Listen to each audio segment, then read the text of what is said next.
la idea es que los gringos le querían mandar ayuda aquí para Quiché, no solo para Quiché, pero todo Guatemala, para niños de primaria, para que les salgan de sus casas, aprendan a estudiar, aprende algo y se va a beneficiar por toda la vida con el estudio que tiene. Háblanos un poquito acerca de Siena Project, ¿cómo es este proyecto? Ese proyecto empezó hace como 11 años o 12 años. Realizamos el primer proyecto hace 10 o 11 porque nos costó mucho. Yo tenía una sobrina que se murió a los 3 años y ella no pudo estudiar y tenía una gran gana como esos bonitos niños que querían estudiar. Entonces la realidad es que en nombre de ella, fallecimiento de ella, nosotros empezamos ese proyecto y hemos logrado de hacer hasta ahorita, creo que son 11 escuelas, varias comunidades. ¿Ves que la comunidad te ha tomado mucho cariño?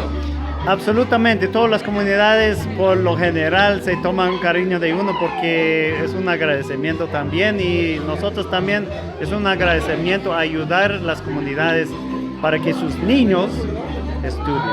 Todos estamos contentos y los niños están contentos ahorita porque gracias a Dios que estuvieron allá, que no hay nada, pasaron, que no, aquí ahorita ya pasan en el mero lugar.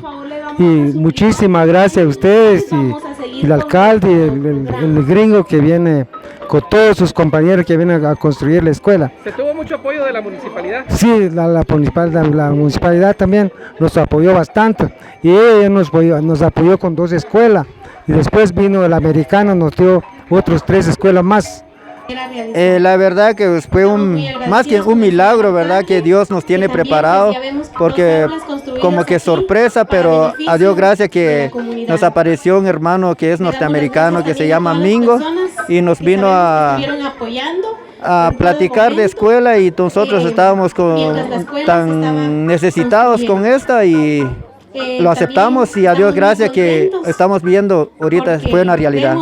Pues viera que viene a beneficiar en mucho a toda la comunidad, ¿verdad? Porque no contábamos con un espacio para que los niños pudieran estudiar, pero ahora gracias a Dios ya contamos con un espacio adecuado para que ellos puedan estudiar. Es importante la infraestructura para el estudio de los niños. Muy importante porque fíjese que estábamos en un lugar donde las condiciones no eran las adecuadas, ¿verdad? Pero ahora, como le digo, gracias a Dios ya contamos con un lugar ya que está de acuerdo para que ellos estudien.